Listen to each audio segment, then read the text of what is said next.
man.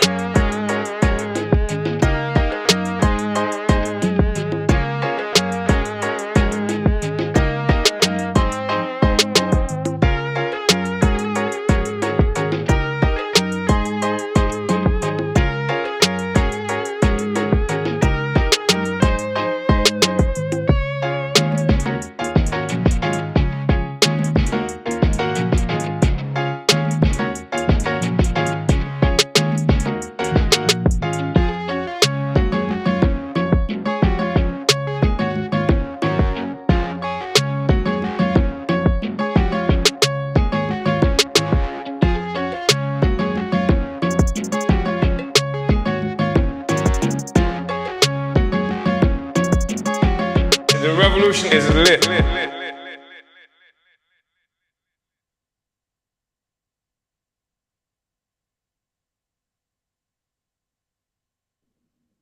Uhuru comrades, welcome back to today's Omali Taught Me Sunday Study, live with the leader of the African nation, Chairman Omali Yeshitela. Before I keep going, I just want to give a shout out to our maestra in the Uhuru movement, Comrade Alikia Ngoma, who's responsible for that incredible theme song. And if you tune in with us every Sunday study, you'll hear the difference and just the 2.0 version. So I just want to shout out Comrade Alikia. That was so powerful. Thank you so much. So the month of March really saw Uhuru on the move at the Uhuru Solidarity Movement Convention, the Project Black Conference hosted by the All African Peoples Development and Empowerment Project, all the way to the African National Women's Organization's National Convention, and closing it out with a demonstration and teach-in in Birmingham, Alabama, against racist Regions Bank, hosted by the Hands Off Uhuru, Hands Off Africa campaign. So we have been everywhere, comrades. You've seen it. You've been a part of it. Uhuru really is on the move.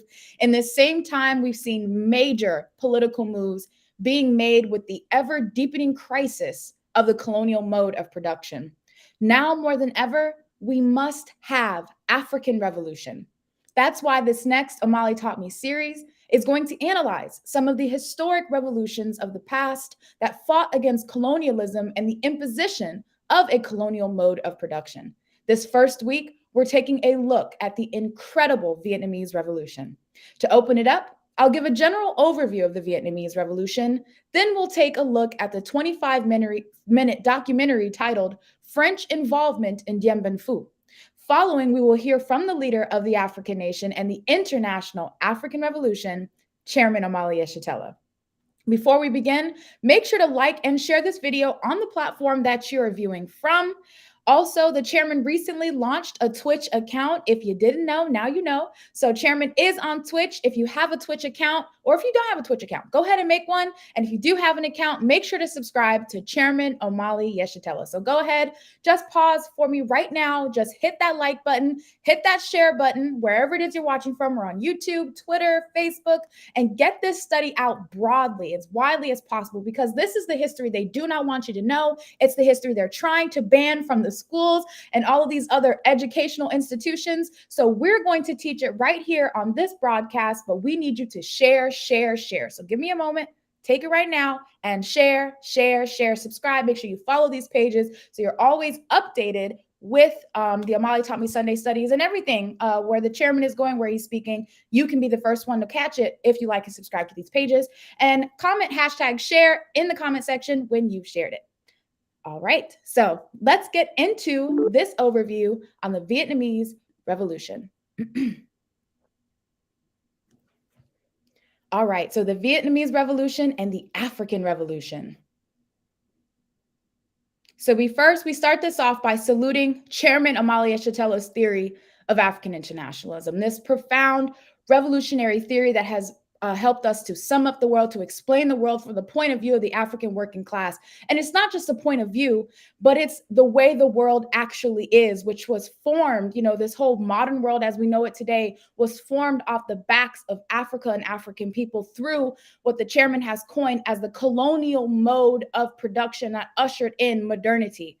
And so African internationalism is not just simply the worldview of the African working class. It is the defining theory and worldview of the whole entire world, to understand the colonial mode of production, how the whole world fits into that process. And African internationalism also helps us as African people understand our relationship to even historic revolutionary struggles like the Vietnamese Revolution. That is African internationalism that has gone to explain that, has gone to sum it up in the responsibility of our party and our people today to complete the African Revolution, until it's won, until the colonial mode of production ceases to exist. So we want to salute Chairman Omali Yeshitela for 60 years of his life, who has relentlessly been in the trenches fighting for the freedom and liberation of African people, to help provide this explanation to the entire world. That's really shattering, the whole, all the ideas that colonialism has imposed on the rest of the world. So I want to salute our revolutionary leader, Chairman Omali Yeshitela. Through. So Lenin, what it takes for revolution. So this was what Lenin had defined as what it takes to make a revolution, for revolution to occur. So crisis abounds. And I think I pretty much speak, for all of us when we say we see crisis abound. It is everywhere all the time, where the imperialism is out here trying to put out fires on all these different fronts, and they are losing on all these different fronts. So crisis abounds in this colonial mode of production, the way the world has been forcibly locked into this process. That process is coming undone, and it's creating all of this crisis because the colonized, who make up the colonial mode of production, who produce under the colonial mode of production, is saying we will not produce in this way anymore. We will not live in this situation anymore. So this creates the crisis that we see every day. So Lenin says crisis abounds. The ruling class can't rule in the same old way. I mean, we see that, right? They can't bully China. They can't bully Russia, and increasingly they can't bully and force Africa to move in the direction that it has always needed for it to move. So we have the situation where it cannot rule in the same old way.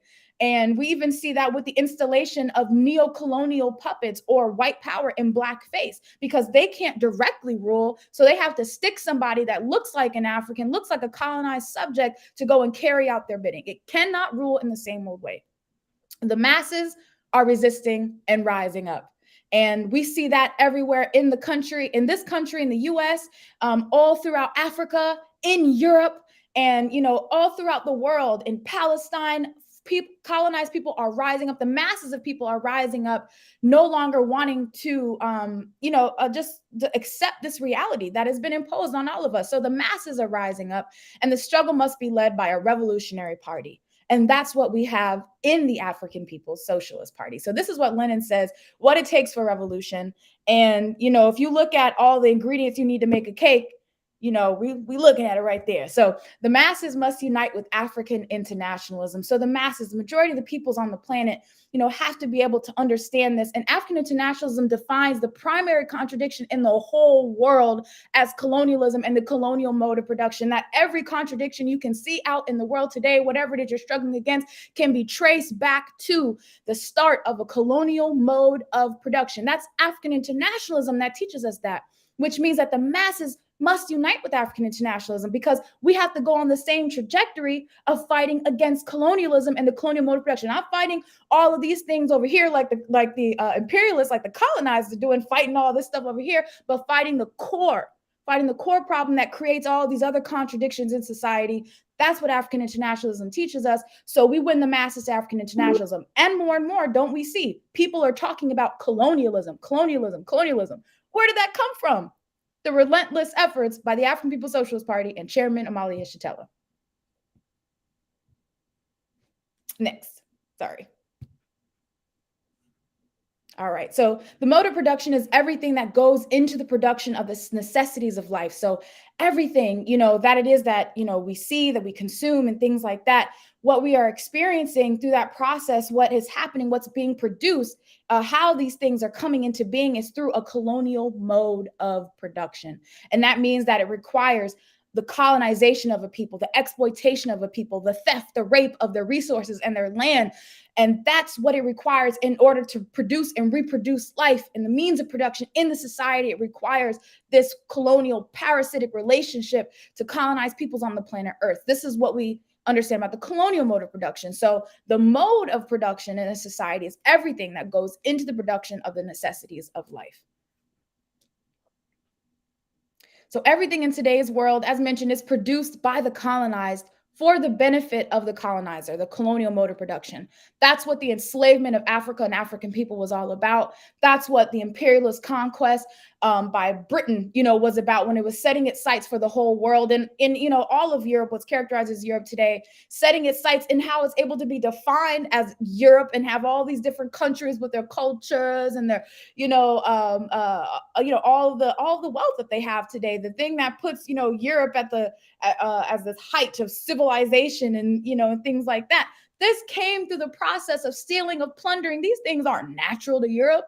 They came from somewhere else, and they were not, and it just didn't come from somewhere else as a by way of we gave it to them. It was stolen, it was forced, we were kidnapped. And so this is the world that we've come to know, and it required genocide, it required theft and rape and pillage, murder, disease, and bloodshed. That's what it required to produce, this modern world that we know today. And that's all been for the benefit of the colonizer. This is why we look out throughout the world.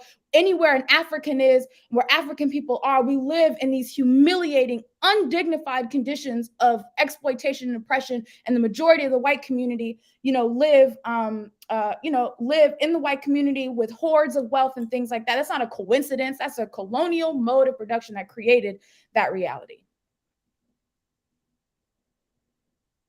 Next. So Europe's assault on Africa, the enslavement of African people, created the world colonial economy, and it opened the door to the colonization of the majority of humanity for the benefit of white people. African and anti-colonial resistance movements worldwide set the context for the heroic revolutions in China and Vietnam, and and we talk about the history and study of anti-colonial revolutions past, we have to talk about the Haitian Revolution, the African Revolution in Haiti, and how this really set the precedence, the tone, and provided the leadership. It was the world's first successful workers' revolution. It happened in Haiti. And so we had the example set by African people in IET around how to struggle, how to win, and what to struggle against. We had this example, and the peoples of the world had to see this, had to witness it, and were inspired by this.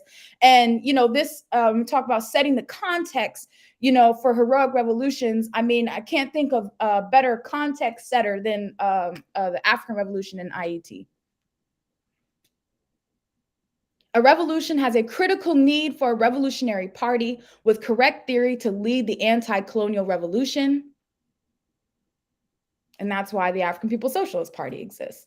So a party is built with cadre, the advanced attachment of the African working class, those committed to do whatever is necessary to win the revolution, the infrastructure of leaders, problem solvers, organized, based in the masses of the people, the best sons and daughters of Africa, operating on democratic centralism. So this is, what defines the party and members, the membership of the African People's Socialist Party. That we need the core, we need the cadre to be able to advance this revolutionary struggle. So this is, what we've established, what we've laid out. This is what's necessary in the African People's Socialist Party. So the cadre party of the African working class is the only tool to win African liberation and defeat the colonial state. And notice we say the cadre party of the African working class. We're very definitive that it has to be the African working class who leads the struggle, because the African working class has no stakes in the colonial mode of production, in this social system built at its expense. It has no stakes. This, is the class who the world was built off of. So we have to have the leadership of the African working class right at the helm. So China and Vietnam's revolutions were the most powerful in the world due to the leadership of communist workers' parties, similar to the African People's Socialist Party. So these weren't, just one without any strategic leadership. There was the presence of a revolutionary political party representing the interests of the working class masses in China and in Vietnam. So a revolutionary party is necessary, and we have one as African people. We have the African People's Socialist Party. All right. So in 1858, there was the French invasion of Vietnam. In 1858, France invaded Vietnam and made it their drug colony and also stole rice, rubber, and other resources. So again, none of this stuff that grew in Europe, they set, their sights on the rest of the world to steal it from others. So France imposed a drug economy on Vietnam. Vietnam was France's most profitable colony with 1,500 French-controlled opium dens and 3,000 retail shops for opium.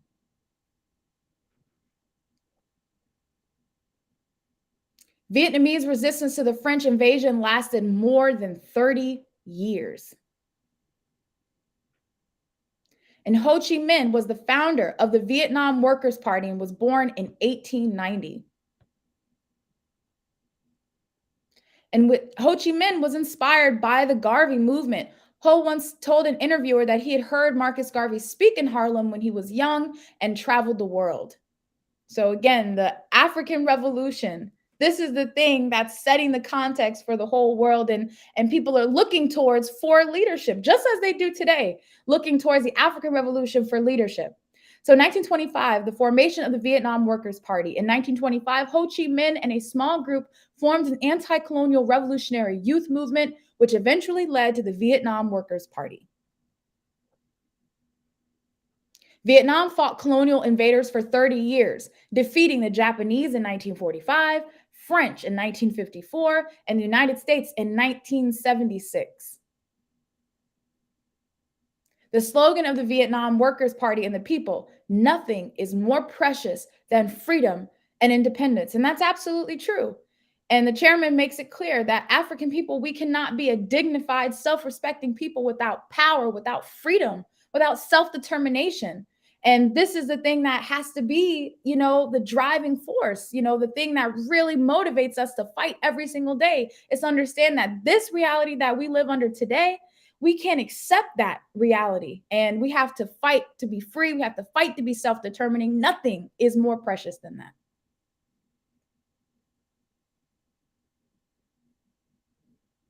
The Vietnam Workers' Party created the People's Army of Vietnam. The PAVN was relentless and never gave up despite losing over 1 million soldiers. And we've talked about the span of time, that they had to struggle. We talked about the different imperialist forces that they had to fight against. These were mighty military forces, very, bragged about a type of military power that the Vietnamese had to go up against and never gave up despite losing over 1 million soldiers.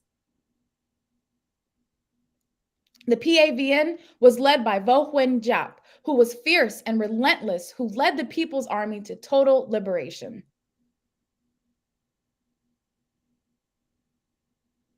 Giap was a school teacher, not a military person. He was a party cadre assigned by Ho Chi Minh to build and lead the People's Army. He took it on, becoming the greatest general of his time, defeating Japan, France, and the US. And I just want to say this is really important because when we come into revolutionary political life and we, have this assignment to carry out this task, and it's not something that we know how to do. We didn't grow up knowing how to do it. We didn't learn it in school, and it wasn't something that initially you aspire towards.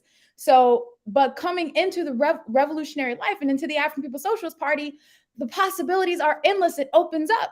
And as long as you have a commitment and a will to solve the problems and to learn what is needed, what it takes to carry out that assignment, to carry out that task, then it's possible. And so I just want to, just acknowledge this example that, we take in the African People's Socialist Party and that we encourage others to take as well, to solve the problems, to learn how to do what we're, being asked to do to be able to forward the mission, right? So that's what Comrade Giap did, who was a school teacher.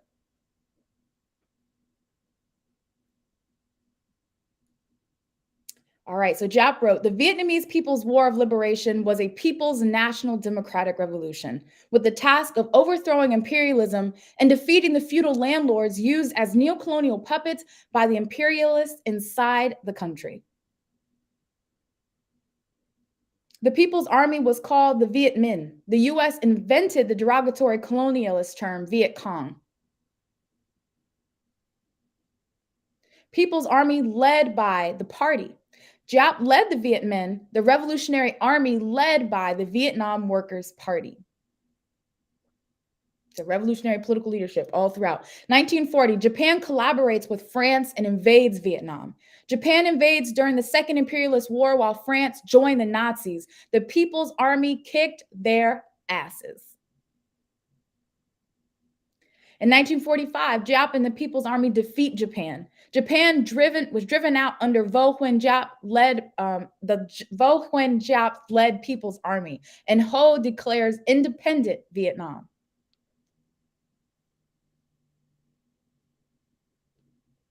In 1946, the French invade again. France begins re-invasion of Vietnam, which they thought they could win in 10 weeks.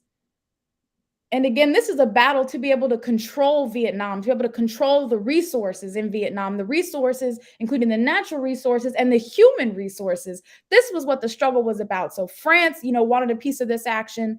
And to continue to be able to bleed Vietnam dry, just like it's been bleeding Africa and other places dry, to be able to have Le Tour Eiffel and all these other things that people love today. I mean, the high society in France today. This is all coming as a consequence of what they're doing in Vietnam, what they were doing in Africa, etc. So guerrilla warfare.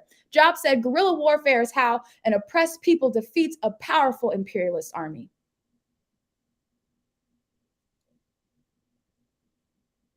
Political education and ideological leadership. This is what we're engaged in today.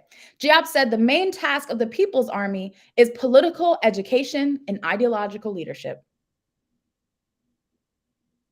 Guerrilla warfare wins the people. The imperialist army fights to control territory. The guerrilla army fights to win the people politically, without whom the territory is useless. This is what we mean by the war of ideas. The PAVN armed themselves by killing the French forces. They had no tanks. They only had bicycles. When the party began the guerrilla war, Vietnam was in a famine. The people were starving. The average weight was 90 pounds for men and 75 pounds for women. The structure of the Viet Minh. 3 levels of guerrilla forces in the Viet Minh. There was professional cadre level, the regional level, and locals who were peasants by day and fighters by night. Comrades in the party, I hope this sounds very familiar. The PAVN were soldiers and organizers. The armed propaganda team was a big part of the army. They were cadre and soldiers who organized the peasants. Ho Chi Minh wrote, politics is more important than military affairs. Armed propaganda forces organized and trained local cadre in the villages. And just want to say here, if we just pause for a moment to just say, this gives us, that statement right there gives the significance of selling the burning spear. I just think that that's a really profound statement that helps us understand why distributing the burning spear newspaper is so important in our community. Okay, we can go forward, sorry. It was a war of the entire Vietnamese people, old and young alike. Vietnamese women were cadre party members, playing leading roles in the war. Heroic Vietnamese people's morale based on political unity. Giap and party kept up the morale of troops with political education and mobilization, even in the middle of war. The Tai Cao, the Vietnamese principle of knowing the opportune moment to move. And we're in the process of assessing that now, right? France invaded Vietnam again in 1954. France fought with tanks and heavy artillery. The PAVN were guerrillas, the masses of the people, the peasants. They walked right past the tanks. The French didn't even notice them.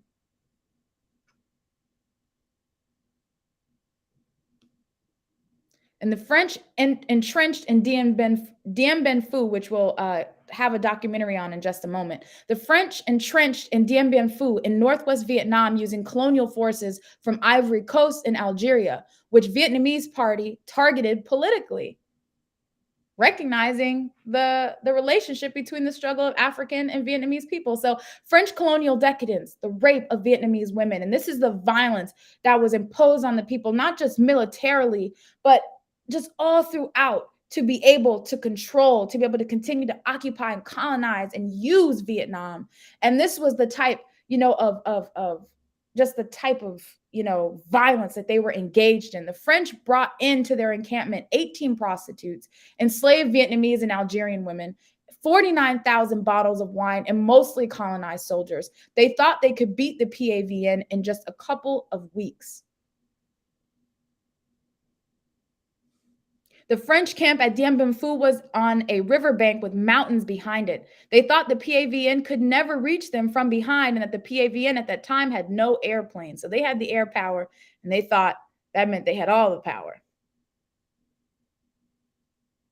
But the Vietnamese dug tunnels and hand-carried an incredible 1,500 tons of ammunition and anti-aircraft missiles into the mountains behind the French for the Battle of Dien Ben Phu.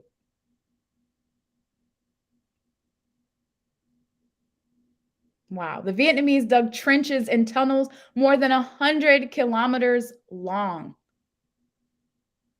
Talk about ground game. Dien Bien Phu, profound blow to French imperialism.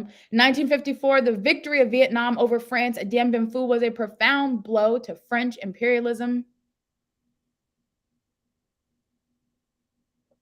The loss was so great that one French general committed suicide in his bunker at Dien Bien Phu. Most of the French colonized soldiers deserted over to the Vietnamese side.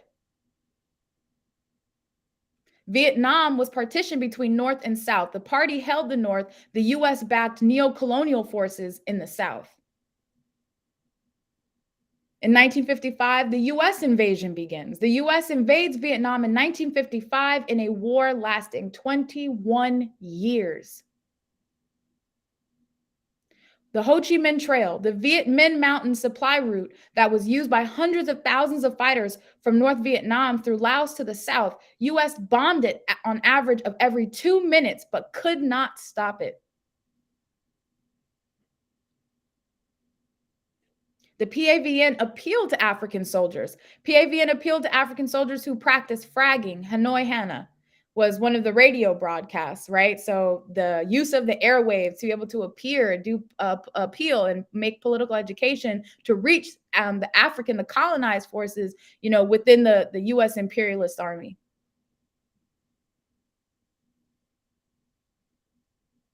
The Phoenix Program, the U.S. counterinsurgency program that murdered, tortured 87,000 cadre and members of the Vietnamese Workers' Party and the PAVN. The Phoenix Program dropped people into their villages from planes, pulled out people's fingernails, put women into tanks of water, and hit the sides, causing internal bleeding and slow death. Again, just the kinds of violence. With the leadership of the party in Ho Chi Minh, Le Duan, Giap, they still recruited more cadres and won.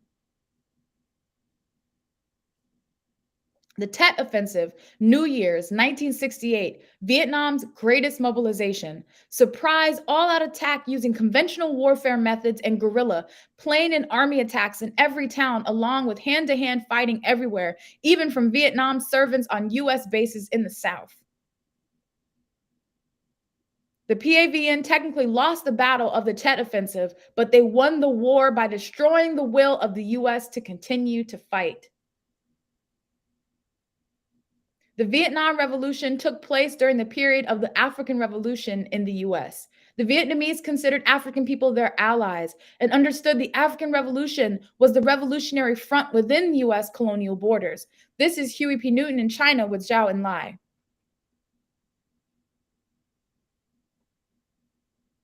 The leadership of the party, highly disciplined organization and cadre.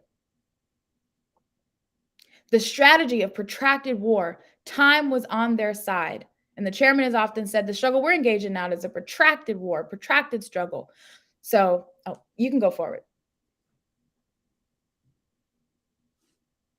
So the Cu Chi tunnels, the PAVN dug tunnels to hide underground to surprise the enemy. Only people 90 pounds or less could fit in the tunnels used for hospitals, tank repair stations, even entertainment in tunnels.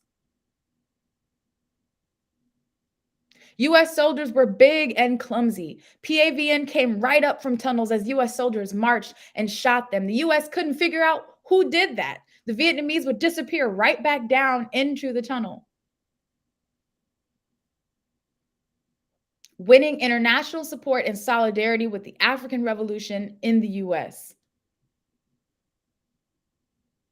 Malcolm X, Muhammad Ali gave solidarity to the Vietnamese.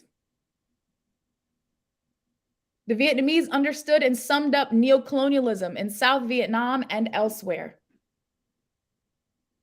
U.S. forced out of Vietnam from rooftops of Saigon in April 1975.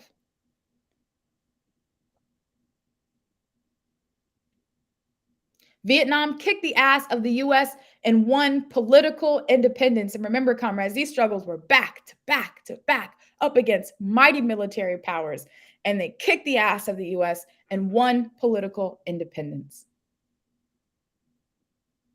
But did not have African internationalism or understand the colonial mode of production. And this is why when we look out, into the world and we learn about these historic revolutions, the thing that's, really important, because we'll hear about these and they'll say, see, this doesn't work. Socialism doesn't work over here. And this is why we have to have these things here, because it doesn't work. But the colonial mode of production, this thing, it's a global system. Everybody's locked into it. The Vietnamese, China, all of us are locked into the colonial mode of production. So without this analysis to destroy the colonial mode of production, we can't truly experience socialism, real socialism, without the destruction of the colonial mode of production. But we do have African internationalism today. The party of the African working class and our cadre must complete the African and world revolution. We've been saying that African revolution is really the revolution that will free all of humanity, will destroy the colonial mode of production, this parasitic social system that's locked the whole planet into its orb. And we're saying we have to destroy that, destroy imperialism once and for all. So that concludes our overview of the Vietnamese Revolution, and we'll have the chairman on after this documentary to, just provide the intervention that's needed to deepen the analysis that has been provided up to now. So without further ado, let's take a look at this documentary. And again, remember to share, to like this video, to subscribe to our channels, follow the chairman on all these different platforms as we continue this discussion, as we continue to grow its reach out into the world. So let's, since we've got a general sense of just how mighty this revolution was, let us watch French involvement with Dien Ben Phu.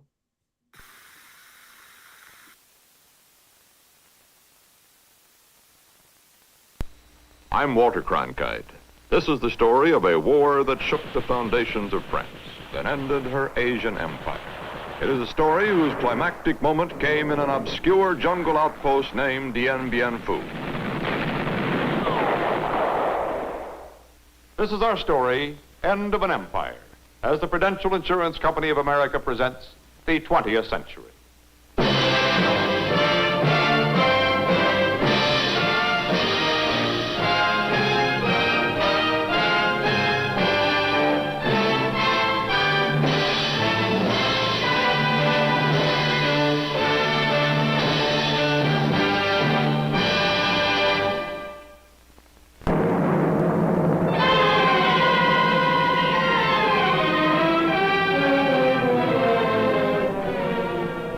August 1945.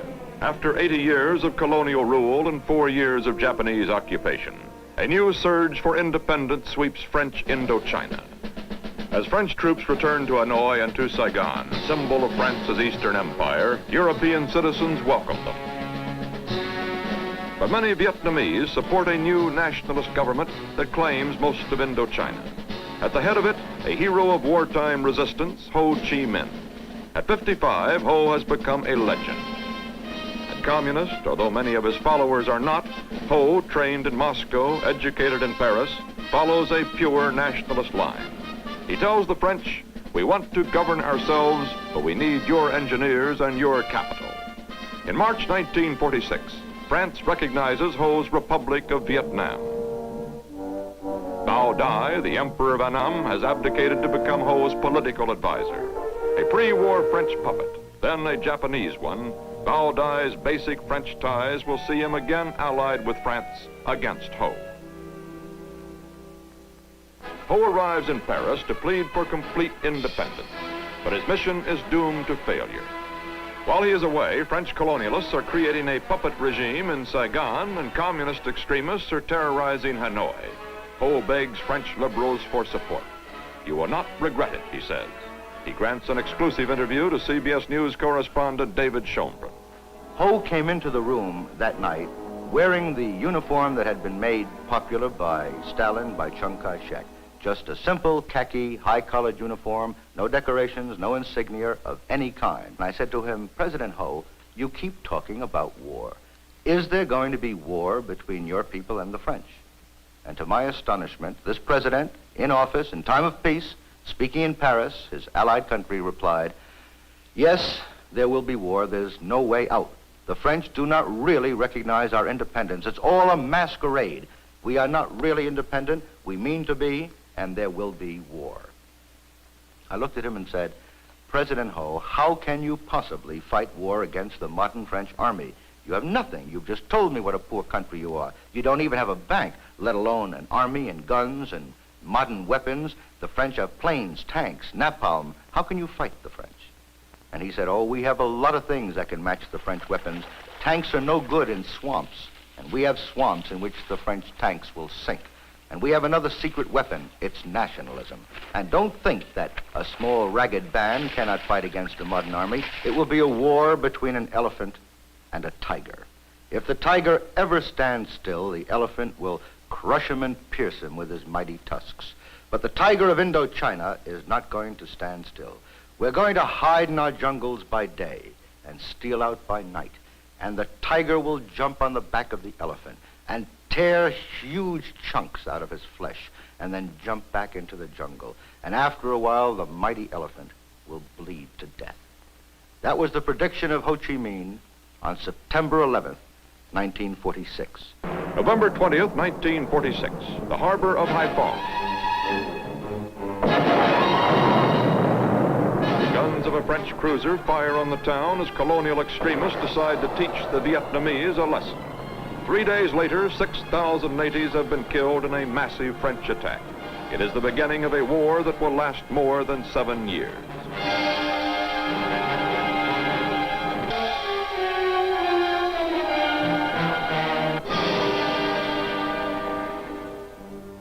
Ho Chi Minh tries to stem the violence. He checks his communist army leaders. When Leon Blum, a socialist, becomes premier of France, Ho sends him a desperate cable urging peace.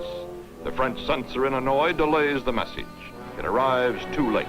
On December 19th, fighting starts in Hanoi. After a brief battle, the Vietnamese are driven out. French retaliation against the native population ends all hope of peace.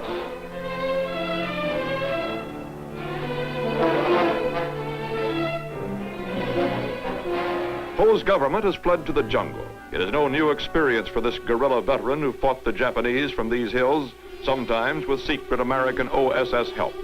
In this mountain hideout, the guerrillas, who call themselves the Viet Minh, mapped the long war against France.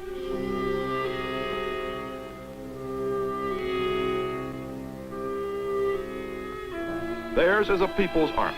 As Ho has predicted, it is now rapidly becoming a communist army. Its tactics, as well as its indoctrination, are borrowed from Mao Zedong's Chinese Communist Handbook. Weapons are often crude and homemade. Instruction is brief, but to the point.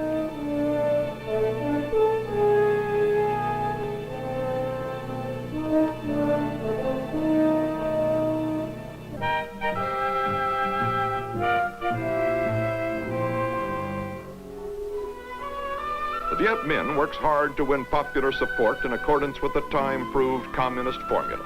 If not by conviction, then by coercion. There is no denying the popularity of Ho Chi Minh himself. To the simple peasants, he is their leader and benefactor, and they revere him. Uncle Ho, they call him. This is a clandestine war of ambush. Weapons are more valuable than gold. They must be used sparingly and hidden carefully in the ground and in swamps. Mines and sometimes bamboo spikes soaked in poison are planted.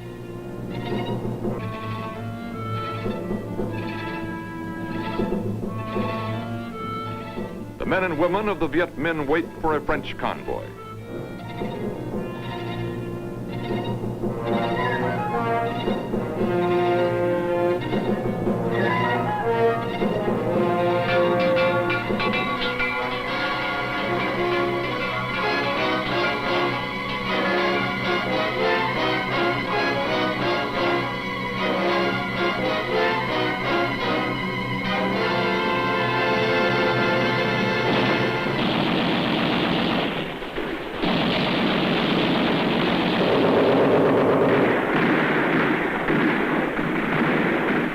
Viet Minh captures fresh weapons. Small arms, for the moment, are most valuable.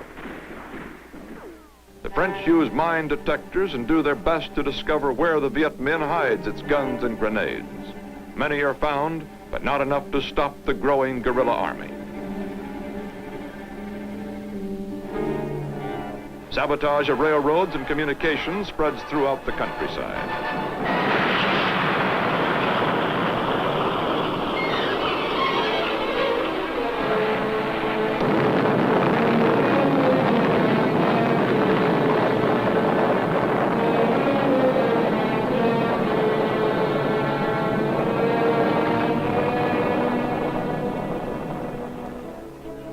The French decide to repeat their European history, to fight a stationary war, a war of forts, a Maginot Line war.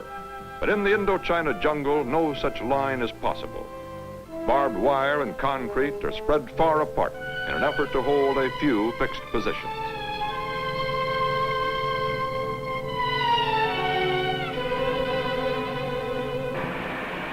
The French use their few outmoded planes to carry paratroopers into Viet Minh territory, where roads are scarce and dangerous.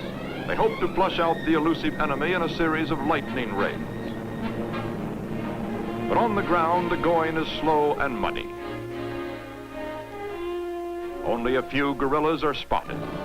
Some natives have been indoctrinated by communist cadres to believe zealously in the Viet Minh cause. Many others are only part-time guerrillas whose real desire is to be left alone in their villages. In this type of war, the hunters quickly become the hunted.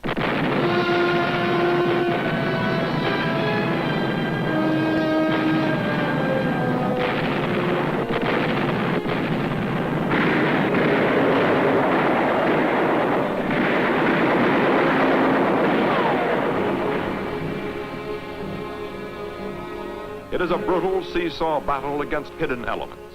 Prisoners and occasional refugees are an important source of information. But the Viet Minh's jungle grapevine is often more efficient than French intelligence. The French suffer heavy casualties as the guerrilla war continues. Until 1950, it remains primarily a local conflict. But as the communists strengthened their hold on the nationalist movement and began to bolster their forces with aid and advisors from neighboring Red China, it will become a key part of the world struggle between communism and the Western democracies. As the war in Indochina mounts in intensity, the French plead for increased American aid and get it. In 1950, it comes to about $100 million.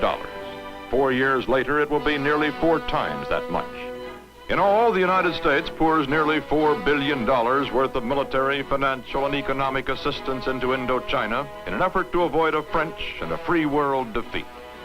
Some of the aid, such as heavy trucks and cement for roads, is of questionable value. It is hoped that this aid will enable the French to stem the communist tide. General Jean de Lettre de Tassigny, a brilliant officer, arrives to rebuild the morale of the dispirited colonial army. In addition to Vietnamese recruits, de Lettre's force of 170,000 includes tough professional soldiers from the Foreign Legion and volunteers from all parts of the French Empire. De Lettre employs American aircraft on a massive scale and kills 6,000 Viet Minh in a pitched battle east of Hanoi. In the face of growing French air power, the Viet Minh soon becomes expert at camouflage.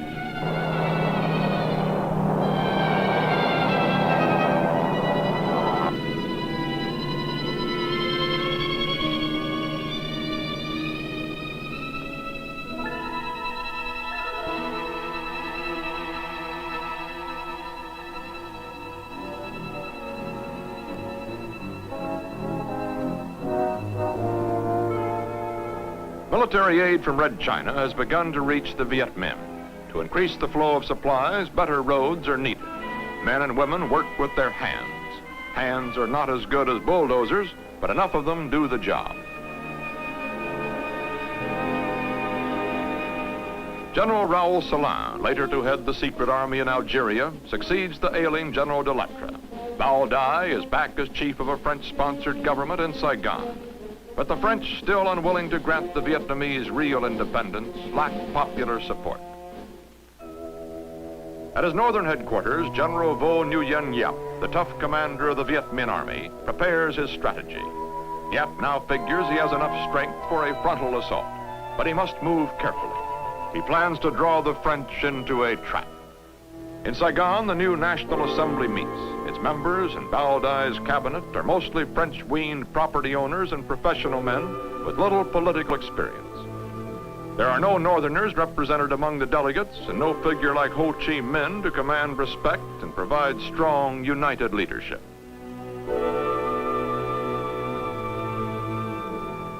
By the fall of 1953, the French have 500,000 men in Indochina, a 2-to-1 numerical superiority over the Viet Minh.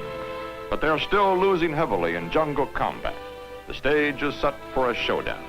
It comes when the French launch an airborne attack against an obscure northern village named Dien Ben Phu. Its chief military asset is an airstrip built by the Japanese in World War II. In a shallow valley near the Laotian border, Dien Bien Phu has been chosen as an objective for both political and military reasons. Viet Minh units have begun to move west across the border into neighboring Laos. Their route takes them along one of the few roads linking the two countries, a road that passes through Dien Bien Phu. General Henri Navarre, who has replaced Solon as French military commander, feels that creating an impregnable strong point at Dien Bien Phu will stall the Red Drive into Laos. The entire operation is to be supplied from the air. To French military commanders who cling to their concept of defensive forts, Dien Bien Phu will become the greatest fort of all. 3,000 tons of barbed wire are strung, triple the normal quota for such a defensive position. Units are provided with 9 days of rations, 8 days of ammunition, and such special aids to modern warfare as flamethrowers and nighttime infrared sights called sniper scopes. The Dien Bien Phu garrison is a polyglot force of 12,000 foreign legionnaires, Moroccans, Algerians, and Vietnamese, commanded by a colorful cavalry colonel named Christian de Castres. With all he has in men and supplies, says General Navarre, there is a 100% chance of crushing the Viet Minh. In a mountain factory using a primitive water wheel for motive power, the Viet Minh works to increase its arsenal. Some weapons have been captured intact, some must be repaired, others are manufactured from scratch with homemade equipment. The Viet Minh workers include conscripts, but many are indoctrinated and zealous partisans of the communist cause.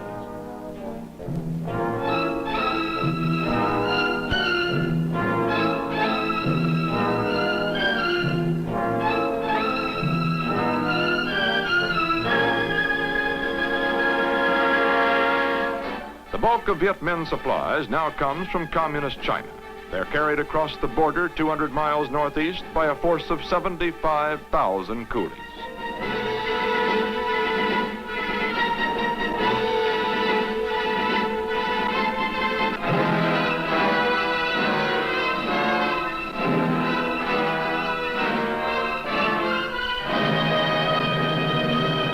At Dien Bien Phu, the job of preparing the unique fortress is almost complete. Despite its modern equipment, there's something medieval about it, something anachronistic. The big planes pour in on the refurbished Japanese airstrip, bringing flamethrowers, mortars, artillery, and even tanks. But what is out of focus is the thinking behind it all. CBS News correspondent David Schomburn was there. We stood in Dien Bien Phu. I'll never forget it. There was a little muddy field, and it was shaped something like this. It was in the hollow of my palm here, and all around us were mountain crests, high ridges.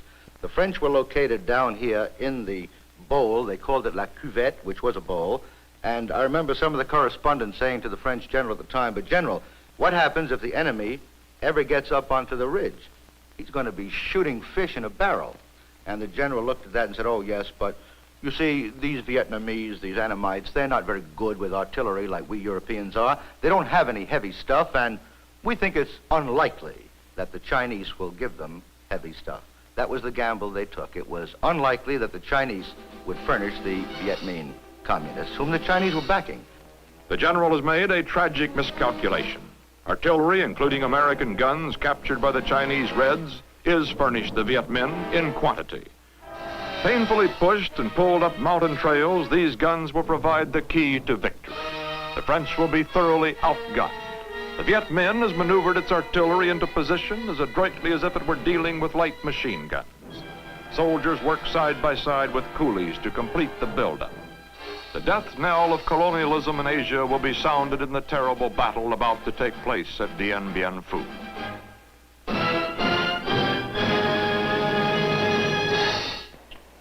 Yap surrounds the French with 4 divisions.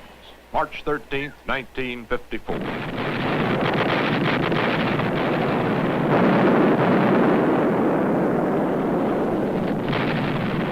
The French are surprised, psychologically and physically stunned. Within hours, the Viet Minh captures the first of 8 strong points de Castries has romantically named for former girlfriends. The French reply with their own artillery, but it is not nearly so effective.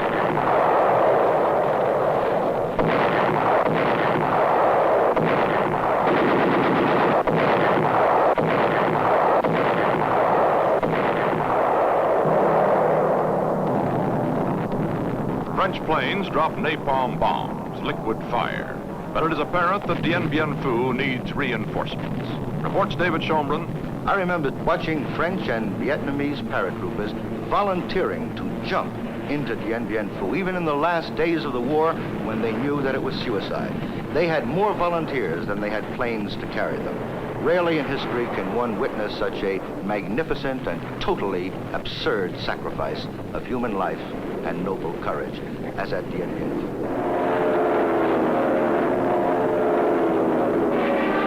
More than ever now, the French depend on their planes, but heavy Viet Minh anti-aircraft fire, also unexpected, cripples French air support.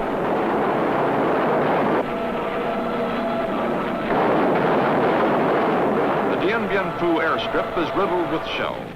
Planes can no longer land there. Helicopters must be brought in to evacuate the wounded. They are carried to the airfield from a nearby field hospital and loaded, often under fire. French nurses perform heroically. One of them, Geneviève de Galard, will gain undying fame in her country as the Angel of Dien Bien Phu. In France, the battle is being called the Verdun of Vietnam. The French have trouble spotting the Viet Minh guns cleverly hidden in the hills. As the unequal duel continues and communist fire predominates, the French artillery commander is driven to suicide.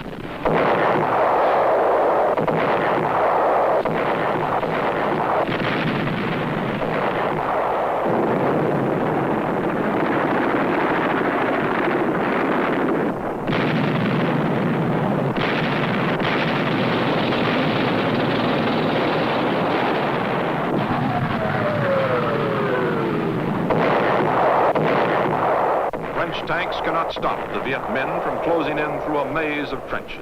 Enemy shock troops are dug in as close as 10 yards from the French lines.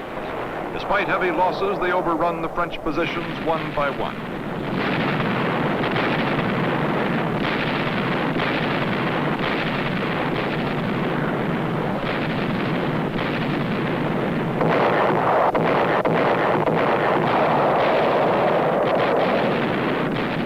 The siege of Dien Bien Phu lasts 55 days. On May 7th, the Viet Minh starts its final assault. At French military headquarters in Hanoi, David Shomron. I was in the dugout at Hanoi at Supreme Headquarters with General René Cagnier, who was calling Dien Bien Phu. Every one of the little citadel positions had been captured by then. The radio communications were growing fainter, and we could hear the noise of communist guns. We could even hear the screaming of the wounded on that radio communication, until finally we heard the voice of the Castro saying, "My general, they're coming in now. All is over. I must cut off." The radio went dead. We heard no more from Dien Bien Phu. It was the end of the garrison. It was the end of the French adventure in Indochina. It was indeed the end of the French Empire.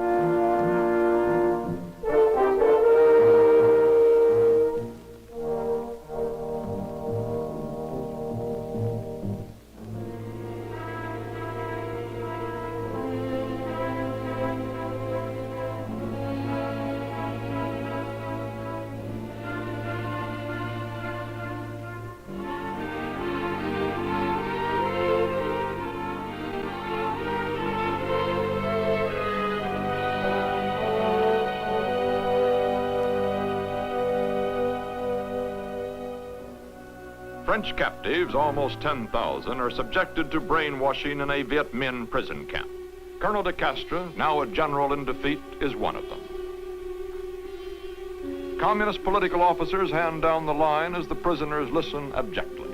1,500 of their comrades at Dien Bien Phu are dead, and 4,000 have been wounded. More will die in Viet Minh captivity.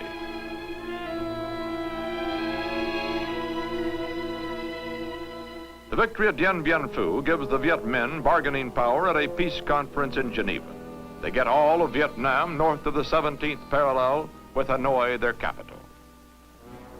French troops leave Hanoi forever, but many of them are headed for another long, bloody war in Algeria.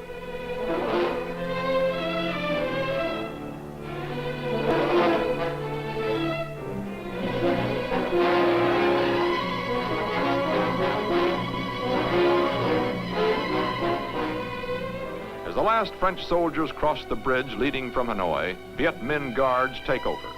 Communism has won a far-reaching victory in Asia. Refugees, there will ultimately be 1 million of them, head for the south below the line drawn at Geneva. These are the Vietnamese who do not choose to live under communism. The old and the young, they stream along the roads and trails on foot.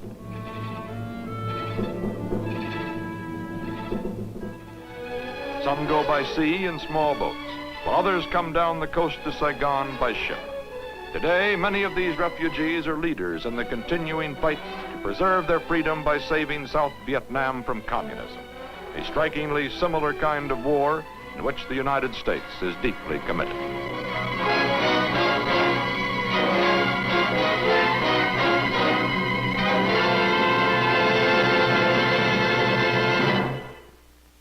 The story of next week's episode in a moment. And now a message from your host, the Prudential Insurance Company of America. Next week at this time, the Prudential will present a story of espionage never before told on television, of the most massive spying effort ever directed against a single country, West Germany. These are actual Red spies at work, filmed secretly by West German security forces. Next week, this story. This is Walter Cronkite reporting for the 20th Century.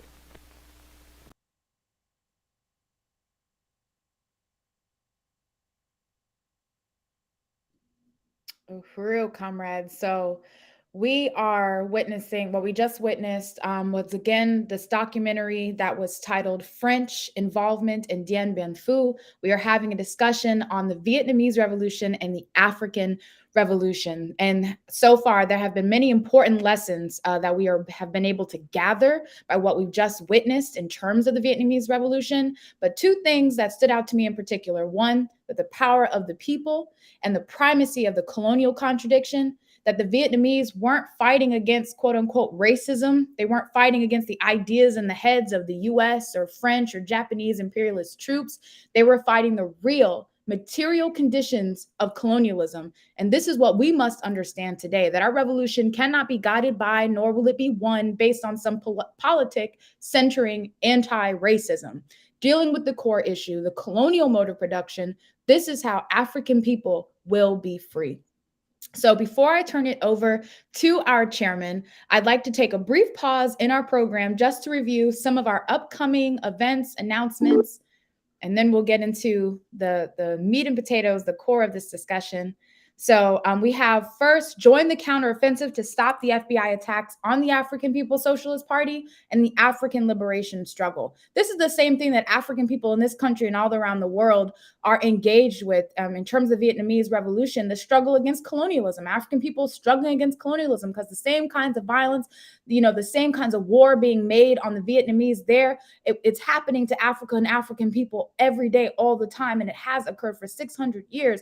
And the African People's Socialist Party, Chairman Omali Yeshitela, determined to complete the Black Revolution of the 1960s that had been crushed, that was providing all of this leadership. But the chairman, took up the mantle, has forwarded this struggle. And this is what we are being attacked for by the FBI, by the US government, because we are fighting to be free, fighting to be rid of colonialism over our lives. So this helps us again to understand the FBI attacks and why we have to build this counteroffensive to stop the FBI attacks on the African People's Socialist Party and the African liberation struggle. So donate or volunteer to the Hands Off Uhuru, Hands Off Africa Defense Campaign today. For more information, go to handsoffuhuru.org to volunteer, to donate, sign the petition, sign the emergency response pledge. On April 7th and 7th to 9th in St. Petersburg, Florida, and on Zoom, attend the Black is Back Coalition's 7th annual electoral campaign school, teaching African workers, ordinary people, how to run for office on a platform that speaks to the genuine interests of the African community. This school is seeing the ballot and the bullet, anti-colonialist struggle for democracy. This school, again, teaches you how you can run for political office. Register at tinyurl.com/BIB7. That's BIB7TH. And again, get to St. Petersburg, Florida, to the Uhuru House in St. Petersburg, Florida, so you can also witness the work of the Uhuru movement there. So make sure also, next announcement, make sure you like and subscribe to the Burning Spirit TV on YouTube to catch every episode of the Omali Taught Me Sunday Study. Reminder to follow the chairman on Twitch, subscribe to the chairman on Twitch, Twitter, Facebook, and Instagram as well, and support the Omali Taught Me show by donating now at paypal.me/Omali Taught Me. Next, Uhuru Tours and Speakers Bureau is an institution of the African People's Socialist Party that coordinates events and tours for Chairman Omali Yeshitela and other party speakers and leaders. Book Chairman Omali and other Uhuru movement speakers for your campus or your organization right now. You can email us at info@uhurutours.com or call 727-914-3621. And our final announcement, for any announcements that I did not mention, you can find them at theburningspear.com/events. It's where our Uhuru movement calendar is. So go over to theburningspear.com/events to see everything we're doing in the Uhuru movement. And finally, just want to call on you, comrades, brothers and sisters who are tuning in today, who saw the courageousness of the Vietnamese Revolution and, who understand the situation in the world today, to know that African revolution is of absolute necessity, to join the African Revolution, to join the African People's Socialist Party. And you can do so at APSPUhuru.org. So now I'm going to turn it over to our leadership, the leader of the African nation and the worldwide African Revolution, to intervene in this discussion. Want to Uhuru salute Chairman Omali Yeshitela. Uhuru, Chairman, and welcome to today's Omali Taught Me Sunday Study. Uhuru. Uhuru. Uhuru.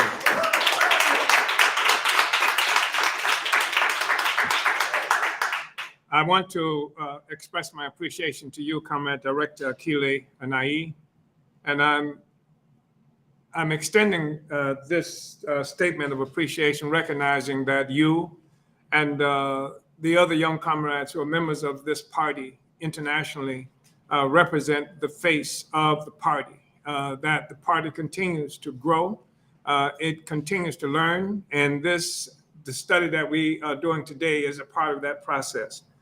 I also want to send a special statement of recognition to the comrades in Africa, who in many instances are watching collectively, primarily, or essentially because it is very difficult in terms of the infrastructure throughout Africa that the white man, the colonizer, it steals everything from our Africa, including African people who have been dispersed around the world, but it provides nothing like infrastructure. So the infrastructure that should be ours in South Africa, or should be ours in West Africa and other places, is an infrastructure that's located throughout the United States, and particularly in white communities throughout the United States, as there's always this discussion about the inaccessibility of things like computers and et cetera within the African colony, even in the United States.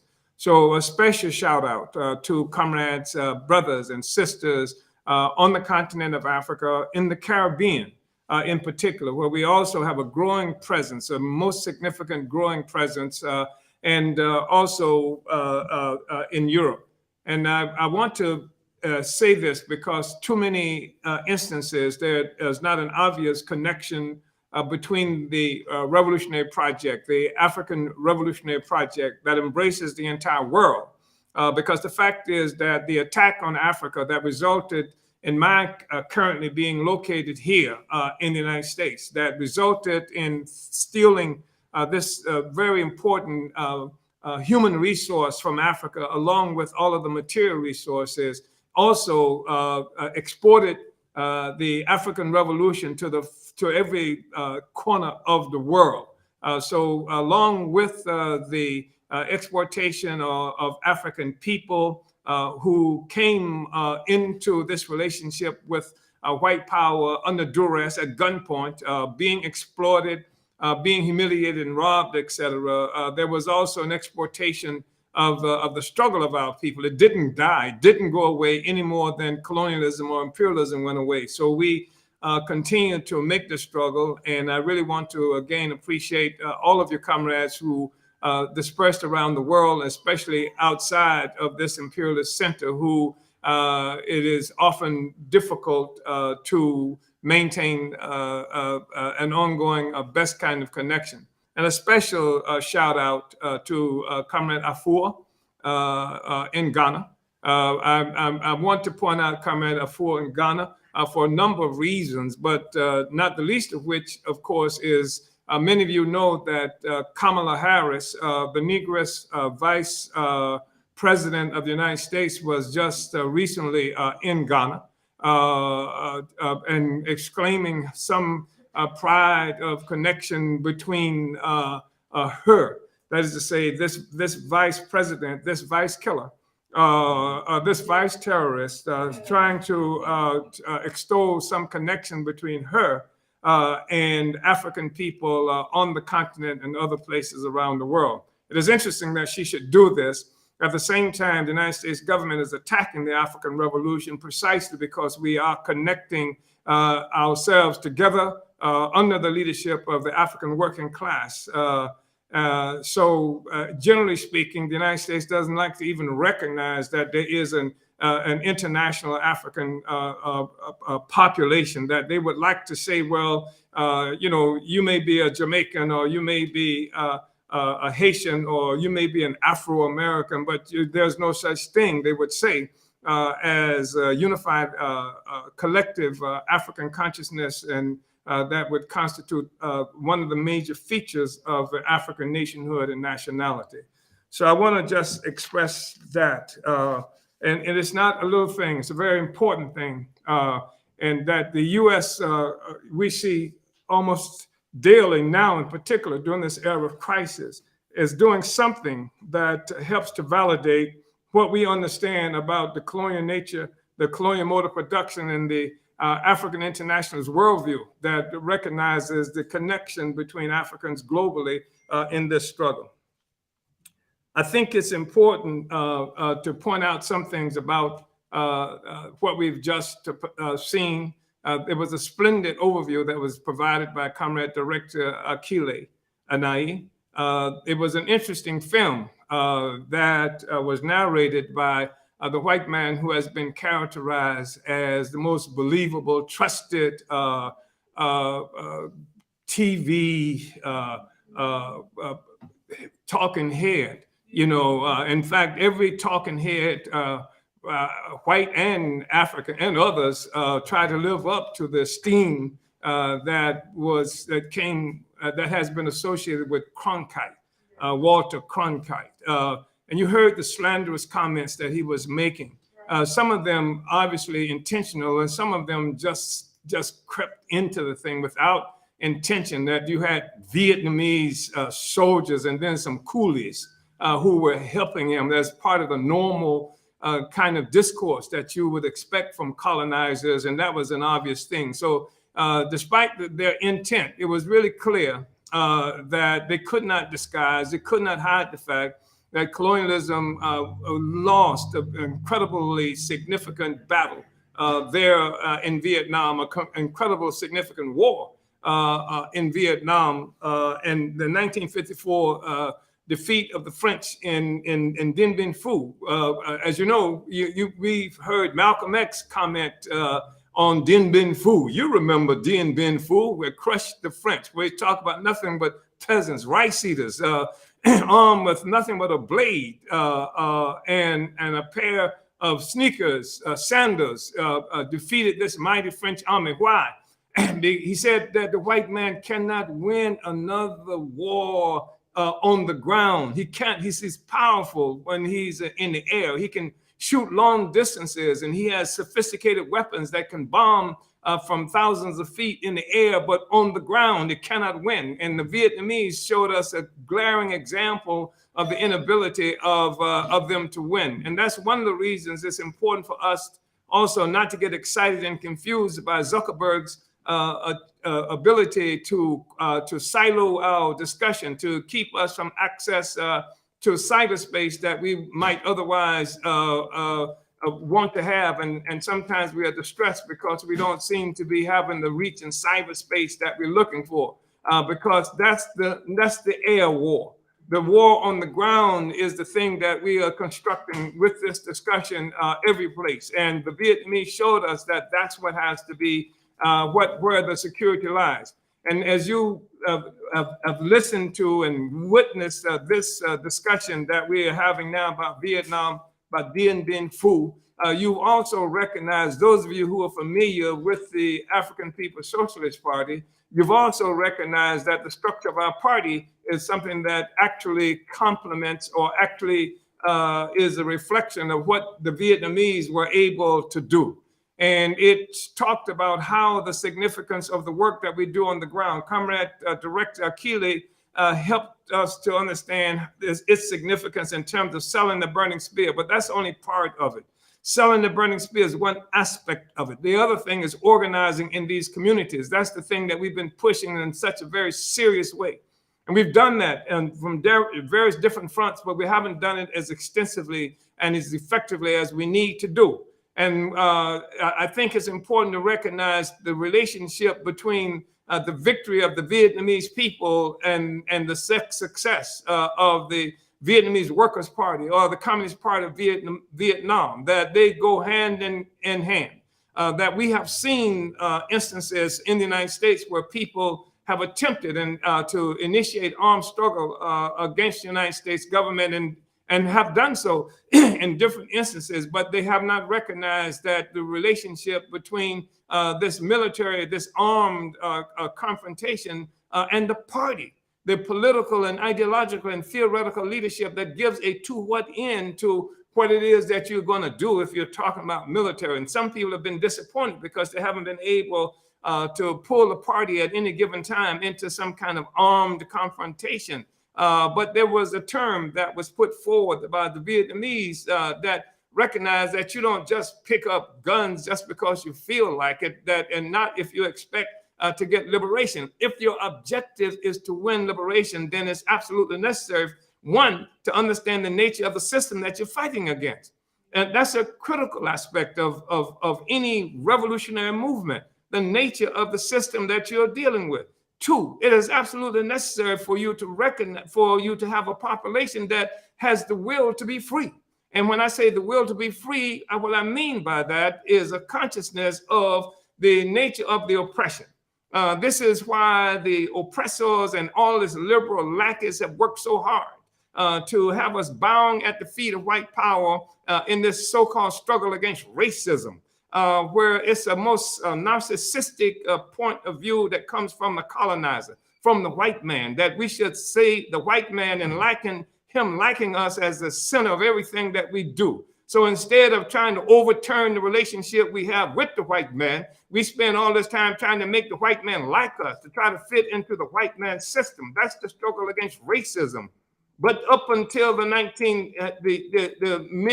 1960s, it was clear for most of us that the struggle to be won is the struggle for our liberation. And so it was a recognition that winning liberation will win as much affection as you want to get from your oppressors. Your oppressor learns to love you. You see what they showed in this documentary just a few moments ago. They were trying to explain why so many of the captives, some 10,000 or more, or 20,000, I've forgotten how many captives from Dien Ben Phu, how they talked about the indoctrination by the communists succeeded in interning them.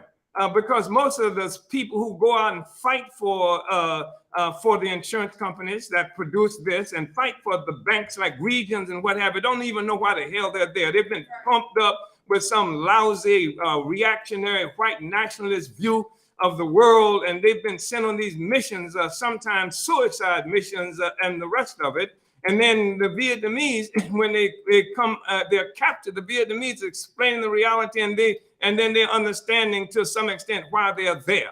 And this is what they are really concerned about. This is why they do everything they can to make sure that we can't communicate with anybody, not even with African people, if they have anything to do with it.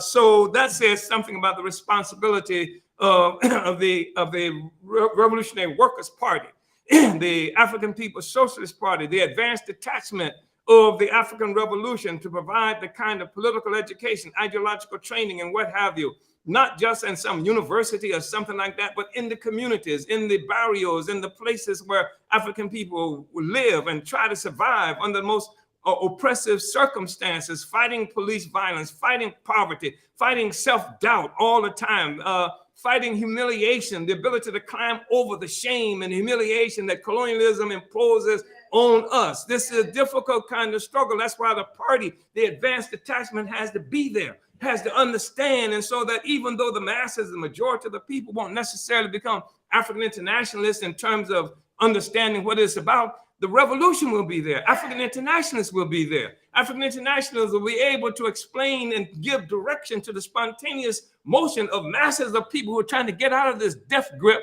that has been imposed on us by colonialism. So it's really important to understand that it wasn't just a bunch of people with guns in Vietnam who fought and defeated the French, who fought and defeated the Americans. It was people with guns and masses of people without guns under the leadership of a revolutionary political party that understood, as Ho Chi Minh said, there's nothing more precious than freedom and independence. Not more precious than making white people like you, but nothing more precious than freedom and independence. And that is the thing that imbued the spirit of the people of Vietnam and helped them under the leadership of the party to withstand everything the United States military, the French military was able to throw at them and to win this incredible struggle. There's so much that could be said that has not been said, even in terms of just the practical struggle on the ground in Vietnam.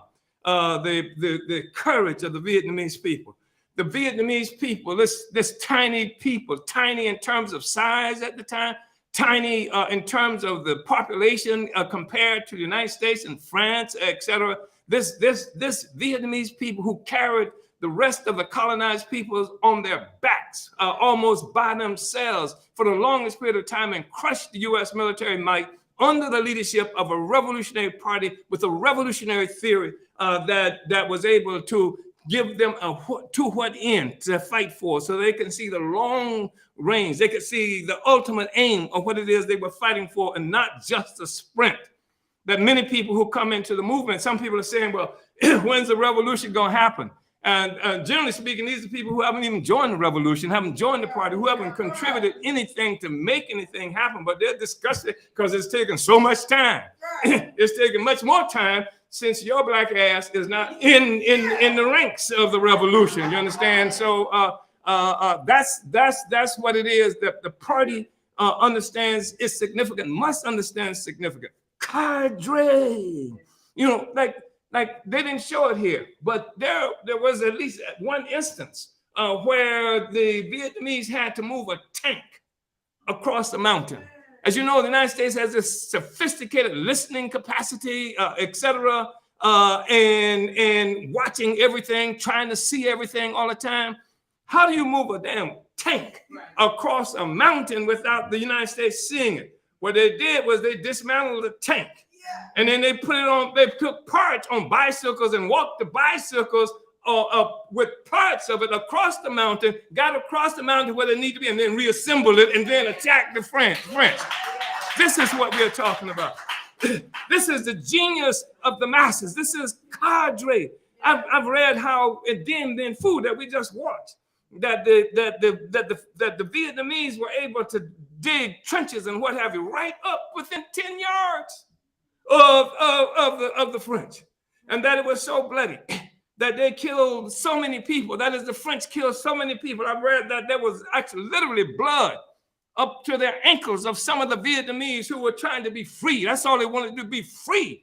And that the people were becoming demoralized and dispirited. Some of the soldiers from Vietnam, and some had begun to run and what have you. And then Comrade Vo Nguyen Gia was able to stop in the middle of the battle and provide political education to the masses of the people, political education that raised the morale, raised the spirit, helped the people to remember what it is that they were fighting for. There's nothing more precious than freedom and independence. Not your life, not anything more precious than freedom and independence, and they crushed the French. And that was something that became evident. And then, of course, this documentary that we just watched with Walter Cronkite and Prudential Insurance indicated a coming documentary was going to come about France. Now is in Algeria.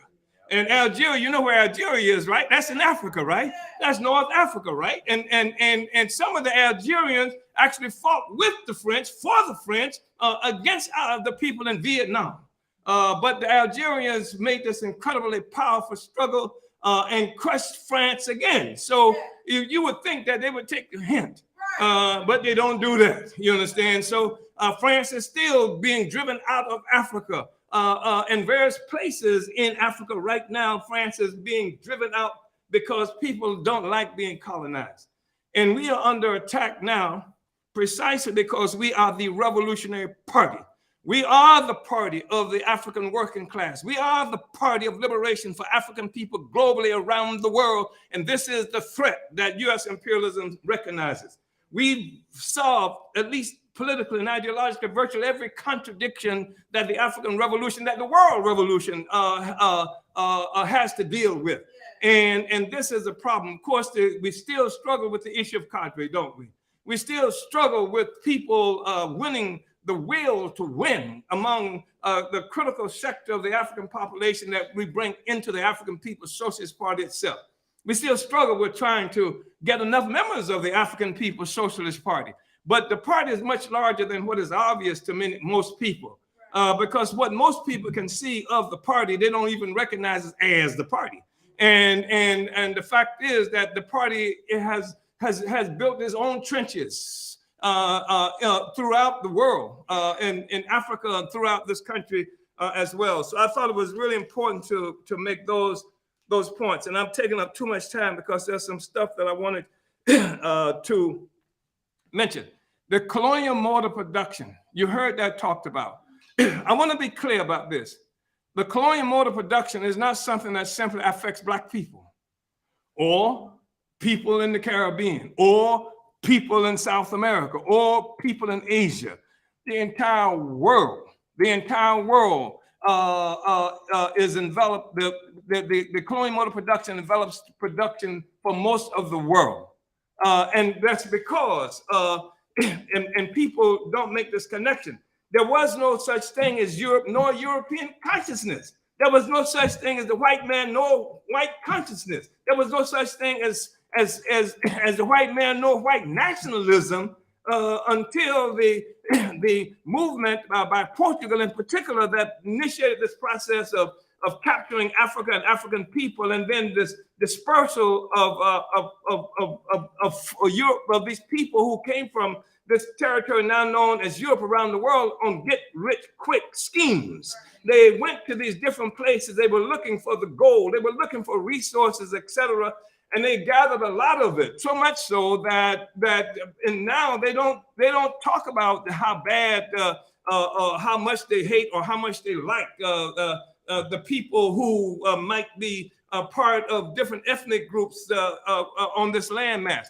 The Celts and the Normans and etc. Now, what's enthralling them all is this loot, this process, this robbery, this thuggery, this movement from this primitive state of existence that's called feudalism in Europe to the rest of the world. Now there is no so-called just a society and a city-state in this particular territory. Now society gets this great leap forward in terms of its definition, or should. in terms of its definition, but it doesn't. It should. This is what African internationalism helps us to do. Show that what has now been defined, particularly in terms of this groups of white people, now has transformed. The world has been transformed, and now there is one socialist, more or less society.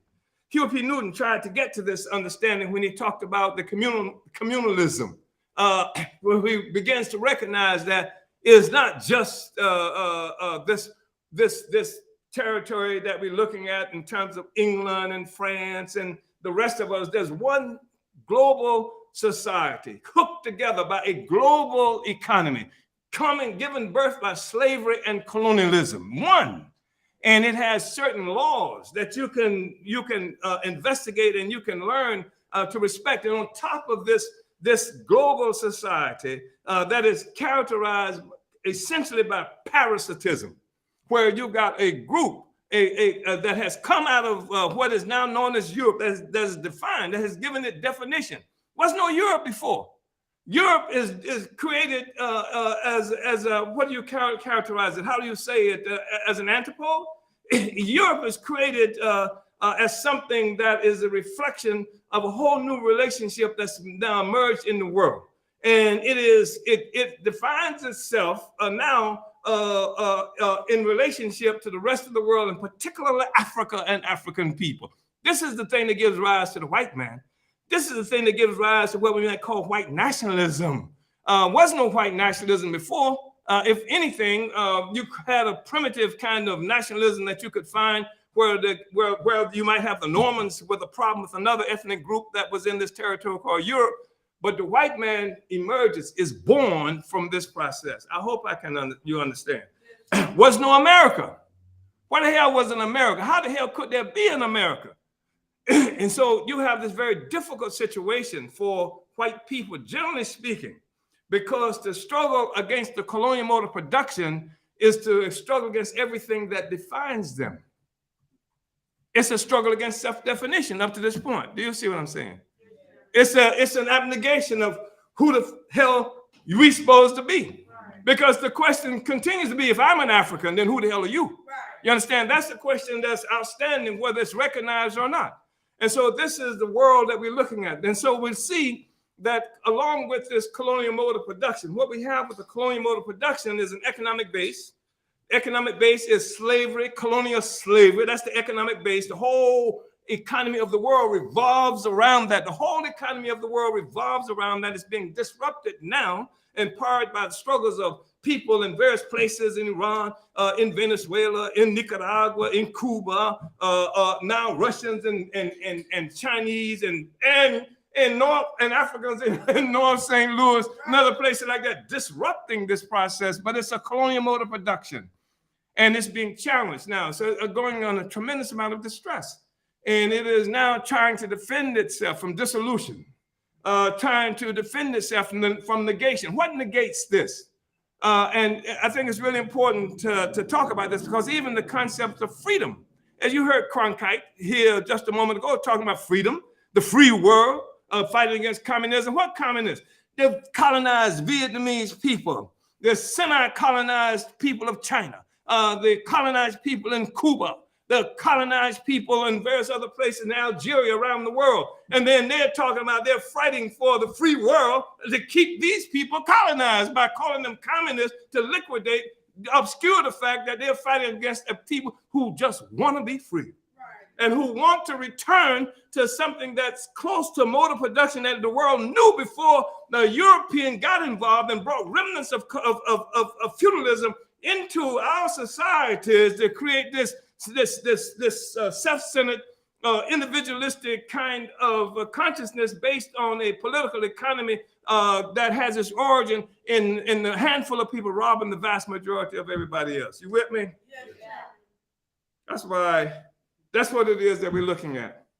The world is changing, and we are part of making it change. And that's what makes us a threat. That's what makes you a threat, comrades, brothers and sisters. Now, most of what characterized as the white left, anti-imperialists, they have not come to understand, and it's very difficult for them to get a grip on this whole issue of the colonial mode of production.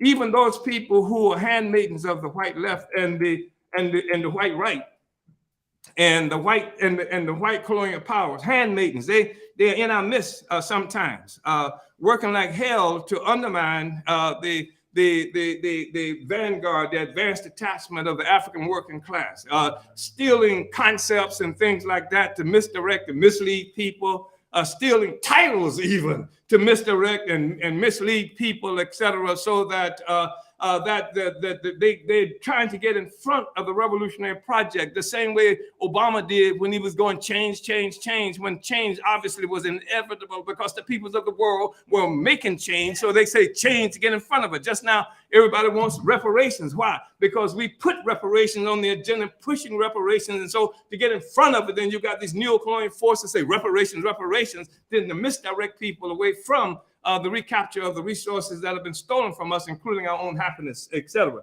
So we have this very turbulent moment, and we're talking about having a party, a revolutionary party. And just because somebody picks up the attributes, some of the characterization of the party doesn't make them the party. And what makes them the party in part is the complete embrace of African internationalism. And African internationalism is a class-based philosophy. It is not just a philosophy that's out there in the world. It's a class-based philosophy. And as try as they may, the African petty bourgeois neo-colonial forces cannot get it. They do not get it. And they will always take it someplace else. That's why it's so important for us to do what we are supposed to do in terms of building throughout these communities where we live. Wherever we are in the African world, we need to be taking it and taking other places as well. Because everybody needs to be liberated from the colonial mode of production who suffers from it. White women who looking for feminism as a solution and at the expense of everybody else. And that's what it is. It's they're looking for some kind of white rights victory. White homosexuals who think there can be some kind of freedom for white homosexuals at the expense of African people and the oppressed of the world. And they do. Because you never hear the white women and the white homosexuals who say something to the extent ending colonialism, ending the colonial domination of people. So, like they talk about sisterhood as powerful, as though there is a sisterhood that crosses this boundary of colonialism and the colonizer and the colonized. It doesn't work like that. Everybody who wants to be free has an interest in destroying the colonial mode of production. That means following the leadership of the African People's Socialist Party, following the leadership of the revolutionary movement of colonized people, etc. That's part of what it is that we want to say. And I want to move quickly. I'm out of time. I know that. So look at what we saw. You had these neo-colonial puppets in Vietnam. They put them in place. They say this Cronkite is talking about how he's a puppet of France. He doesn't say that's bad. He doesn't say, wow, that's horrible. Yeah, that's bad, and he doesn't have a popular base. And then he shows pictures of all the white French sitting around while this guy is making what's supposed to be independent decisions. But they put them in place. They put them in place in North St. Louis, don't they, Foots? They put them in place in South St. Petersburg. They put them in place in Chicago. They put them in places all around the world, in South Africa, etc. They put them in place. And if they didn't put them in place, they facilitated their staying in place because it met their interests, etc. If they're not trying to kill the ANC and undermine the ANC in South Africa today, it's because the ANC facilitates a colonial agenda. That's why. So you look at these neo-colonial forces and you see that that's not just happening to you right here. It's not happening like with a Negro mayor in New York. It's happening everywhere they can impose it. But let me tell you something about neo-colonialism. While it is something that everybody's aware of and we complain about, etc., but neo-colonialism is also something where the oppressor has realized that the colonized people have awakened to such an extent that just can't get away with putting the white man in charge anymore like you used to. It represents a certain development of the struggle that they got to use somebody who looks like me, talks like me, know my dances and how to eat the same foods I eat, etc., to try to trick me. So it's regardless of how treacherous neocolonialism is, it's a statement of a growing weakness of the colonizer in controlling African people.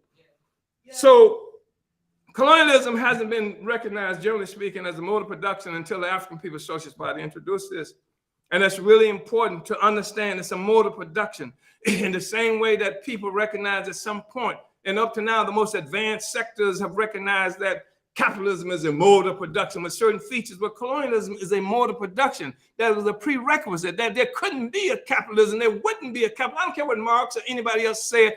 All the evidence shows that capitalism came into existence as a consequence of colonialism. Even Marx himself said that the so-called wage slavery in Europe, this is the capitalist functioning in Europe, required as a pedestal slavery pure and simple in the New World, and which is a statement that's saying that the white workers exist as white workers precisely because what had happened to Africans being enslaved here and in various other places around the world, along with, of course, the indigenous peoples as well. So I just want to say that, and one other thing I wanted to mention here in particular, that they like to say Ho Chi Minh, you know, he was really disappointed because he just tried to get the French and the Americans and the OSS, which is the precursor to the CIA, really helped him to go to power. Like he was some bumbling, you know, force. Ho Chi Minh was a world traveler. He was a co-founder of the French Communist Party. You know, so it's not like he was just bumbling around and the Americans discovered him and helped him to win freedom. If anything, Ho Chi Minh was working them, as we've seen it happen in our lifetime. And his objective was to win independence from Vietnam, and he succeeded in doing that. And I remember reading this quote by Ho Chi Minh much earlier than this period that we're talking about now. That with Dien Ben Phu, before there was a successful North Vietnamese liberation, where Ho Chi Minh raised the question. He says that you want to locate imperialism. He said that when you looked to Europe, he said you're just looking at the tail of imperialism. He says the head is in the colonies. He was moving toward a recognition of the colonial mode of production. So I think it's really important to say that, and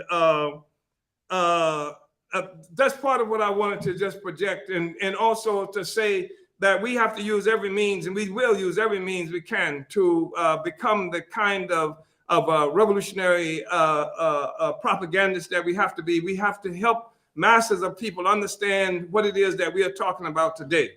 And take it and spread it. And we have to dig in everywhere we are. There shouldn't be a place that we are located where we are not fighting for that space among the people. I don't give a damn how many likes you got on social media. What relationship do we have with the people? You're talking about you got a friend on social media, somebody you ain't never met, never will meet, never seen in your life. Do you have a friend next door? Do you have somebody down the street who's going to say, hey, the FBI is coming to your house? Do you have somebody like this who are going to say they're trying to get there, but I'm doing something to block them? You have anything in the communities like this where the base has to be located centered. That's the work that we have to take on. And so we have an electoral campaign school coming up in April. It's been mentioned. And just a few days, I should mention, from the 7th through the 9th, which is a really important event.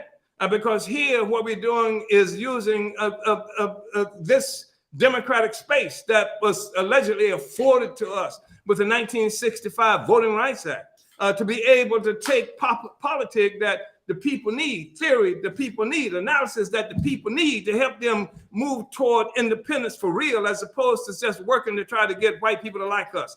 And this is important because what they have done in Vietnam, you saw what they did is put somebody in charge of the Vietnamese people. They put a Vietnamese neo-colonial. In the United States, what they have is that the electoral process is the vehicle which is primarily used to initiate a neo-colonial control in our communities. So this is the one that runs for office, and they pushed the African Revolution out of that space. And now it's just neo-colonial forces, petty bourgeois forces who dominate that space. And then comes the African People's Socialist Party. Then comes the who created the Black is Bad Coalition for Social Justice, Peace, and Reparation, who was in place to create it because we understood what the objectives of the revolution had to be even after they had killed revolutionaries, even after they had destroyed organizations and what have you, we continue to build and we pull it all together with the Black is Bad Coalition for Social Justice, Peace, and Reparation. I know some snakes in the group, but you can't get if you're in certain kind of cesspool, you're gonna get some nastiness on you. But the fact is that we pulled it together. And then we've given it a coherence and a direction. And we say, okay, we're supposed to be able to vote. Then let's vote on real Black freedom. Let's vote on reparations.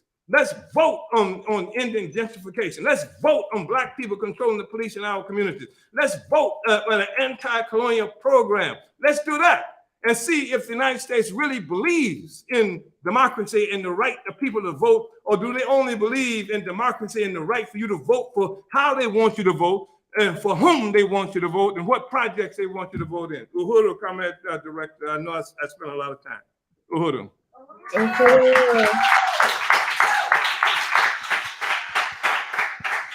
Okay, Chairman. Well, time well spent, I will say. It's been an incredible study, and just looking at the Vietnamese Revolution with the theory of African internationalism to help explain it has just been so profound. And everything that you're calling for, I mean, it's something that is not new, and we can learn from these lessons of the past by looking at and analyzing revolutions like the Vietnamese Revolution to really understand the situation in the world and the responsibility of the Revolutionary Party, the African People's Socialist Party today, and the kinds of work that we have to do to make the African Revolution. And that it's not just some event with a date on a calendar, but it's something we're in the process of making all the time. And we are transforming the world just by having the theory of African internationalism, which has gone to turn everything right side up, giving us the analysis, giving us the what it is that we have to struggle for. We see masses of people moving in this direction, identifying colonialism.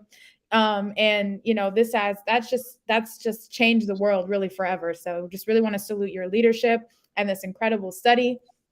And for the time that we do have, I'm going to go into just a couple of questions or comments. And if you have not asked your question yet, please do so in the chat section so we can make sure that we acknowledge your question. And I'll also acknowledge where people are watching from. We have on with us Portland, Oregon, Lakeland, Florida, Battle Creek, Michigan, Oakland, California, Louisville, Kentucky, Fresno, California, Miami, Florida, Manhattan, New York, Montreal, Canada, Occupied Azania or South Africa, London, Bermuda, San Diego, California, Largo, Florida, Ecuador, St. Louis, Missouri, St. Petersburg, Florida, Chicago, Illinois, Sierra Leone, and Fort Myers, Florida checked in with us this morning. So, Huru comrades, thank you for tuning in. And Chairman, we've got so many comments. People are hyped up about this study. But one question that we did get was from comrade username Syrup C on YouTube. Asked, Uhuru comrades, I wanted to ask if you are aware of these FBA/ADOS types. I think their rhetoric is harmful to African internationalism. I think FBA stands for Foundational Black American, and ADOS or ADOS, American Descendants of Slaves. So, Chairman, that's the question. I think that they are inventions of the state, of a white power state, of a colonizer. I think it's an intelligence operation that's been thrown into the midst of our community to confuse people and to divide African people. It's akin to that Black Panther movie, which made this great division between Africans who live in the United States and Africans on the continent of Africa, and this mythological place that has not been achieved yet, and that's facilitated by the CIA. Remember that? The CIA was a good person, and that I think it's similar. It's a disingenuous thing to split the African nation, to split African people, to have Africans fighting for money that doesn't even exist yet between whether or not Africans who weren't born in the United States should get here, like we made a choice to be born in the United States. Like the fact is that Africa was brought to the United States by thugs and bandits who owe Africa in Africa, Africans out of Africa, Africans everywhere, reparations to pay for what has been happened to us. So I think it's an intelligence operation. I think there are other intelligence operations that are busy at work. I mean, we know what's happened to us in terms of there's attacks by the FBI, but believe me, that's the surface. That there's other stuff that's happening as well. People who are even in our midst who are working against the revolution. That's why our people must be taught to hate traitors. Must be that this film they made of the Black Panther Party, with William O'Neill being the sympathetic character, hate the traitors. There's no excuse. There's no justification for somebody turning on our people and his own grandmama and other people like that. That's what these traitors are. They come into your house, they embrace you, they eat your food, they sleep in sometimes the same beds, etc. Sometimes even make love to you, but they're traitors, and but they don't love you, so they work for white power. And I wanted to say, just as another example, in terms of the Vietnamese people and the ability of an oppressed people. Because one thing I learned a long time ago is that I saw a clear example in St. Petersburg, Florida, of the inability of the ability of the masses to fight a struggle against the well-armed oppressor people. I saw it. I've seen the people able to maneuver with armed forces in the United States, in the communities, etc. The people know these communities. You don't. And so we are ignorant until we are connected in a deep way with the masses. They know the people. I remember one occasion where somebody who was associated with our movement got busted for riding a bicycle on the wrong side or something like that in the middle of the African community, but nobody ever gives a damn about something like that. And it was clear that they were arresting this person because he was a part of the movement. And when this happened, there were so many police involved that this car of white people that seemed to be like civilian cars ran into another car, a police car ran into it. And then people were feeling so sympathetic and talking to the poor white guy whose car got run into and saying that, you should report it. Let us report it, etc. And somebody said, hey, that's a spotter. The guy who got hit was a pig themselves, who was spotting for the other pigs who ran into them. The people know the community. They know the activities. They know the habits. And they know how these forces function. You can't live off the pittance that they give us to live on in this country about learning how to manipulate, how to maneuver, how to work through these systems. The people know it. And if we don't have connection with the people, we won't know it either in the best possible way.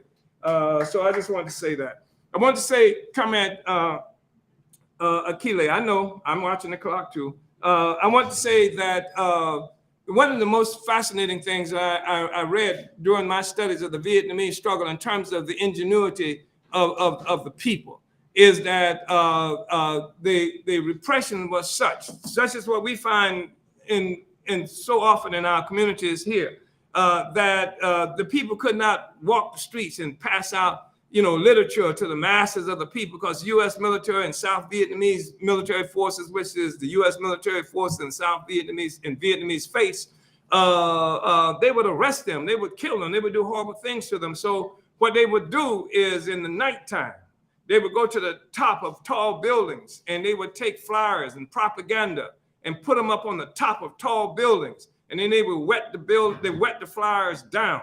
And so that when the sun would come out in the daytime, the flyers would dry and the wind would spread the flyers throughout places where the revolutionaries couldn't be. That's ingenuity. That's ingenious. And the people learned how to fight. The United States government have these sensors. They use some of these devices that came up within Vietnam. They use them to open your doors. When you go to Walmart and the door opens for you, these are sensors that were developed during the fight against the Vietnamese people. They developed these sensors so that can detect body heat and other manifestations of human presence, etc. And then they would put these all over. When they would detect it miles away from somebody from Colorado, would be shooting bombs and missiles to the place where they detected the presence of human beings. So the Vietnamese learned to hang bags of piss all over places. And so I don't know how many millions of dollars were spent by the United States bombing piss because it seemed to show the presence of human beings there, etc. So the people are ingenious. And we have to be among the people and with the people and organize the people. If you don't do that, you can't win. But the Vietnamese are one clear example of the ability of the colonized to beat them. And as the Vietnamese used to say, that a small country can defeat a big country. And the Vietnamese, I heard one say that in dealing with the United States, that they're powerful from a distance. That again, they got bombs and they got all this technology they can use against you. So in order to fight the Americans, you had to grab them by the belt. They'd get up close, grab them by the belt, and because they're slow and clumsy. And so this is how they understood things. And clearly they must have had something going for them because they won. Uhuru. Yes. Uhuru. And along the lines of the ingenuity, one of the things that always strikes me is when you remind us about how, like, in the Garvey movement, how we had to get the Negro world out to the whole world, and people were lining the seams of coats and putting the papers in there, to be able to get it throughout the world. I mean, that's just thinking of solving the problem, knowing we got to get this out there into the world. So this kind of thing, revolution inspires, that kind of creativity, that ingenuity and things like that. So I just really, really appreciate that point, Chairman Uhuru. Mm-hmm. And we don't have a lot of questions, but I will just take a look at some of these comments. Well, Mike Sanito said that yes. It is my understanding that Lenin and Garvey were operating around the same time. Is there an example of them writing about each other or what they thought of each other's movements? I saw evidence of Lenin's recognition of the significance of the Garvey movement. I commented on something I wrote a long time ago, but I know for sure that Garvey, with the success of the Russian Revolution, Garvey sent letters and telegrams of congratulations to Lenin and Trotsky. So that's the response to that. Uhuru, Chairman. I also want to acknowledge Comrade Mike, who donated $10 to the study today. Uhuru, thank you, Mike, and says, unity through reparations. Thank you for the study. Salute to Director Kile and the Chairman Omali and the leadership of the African People's Socialist Party. And he also asked Chairman if you knew of any good book recommendations about the history of the European colonization of the world. Oh, boy. Yeah. Yeah, there are a few that's emerging. They lack the recognition of colonial mode of production, but you see that one in particular, it was about England. I forgot the name of it. The British Legacy of Violence, the British Empire. That's a really good book. And there's another one, a couple more written about French colonialism and imperialism in Africa. I just can't think of the titles of them. Mostly dealing with South America. Say that again. Oh, American Holocaust is something that someone is suggesting as well. Uhuru, come at. Uhuru, yeah, thank you, Chairman. Uhuru, Comrade Mike, thank you so much. Let's see. I'll just take a look at some of these. There's a person here. Uhuru. Perfect. Uhuru. Everybody out there. I just wanted to really appreciate the study, and I also wanted to appreciate something that Chairman said about being amongst the people and the protections in the people. I was out doing outreach in the community, and I went on the porch with three brothers that's right around the wheelhouse. There was three brothers, gave them a flyer, a Burning Spear newspaper, and the pigs was right on the corner at the stop sign. The pigs looking at us, the whole time, as we're talking, and we as in the conversation that I'm having with the brothers, I said, we building organizations, we building systems that's going to protect our community. And then they say, we need to protect you, because they see the police and all this type of stuff, like, you know what I'm saying? So that just, what you were saying just rings, so true. the people will realize, what we're doing and who we are.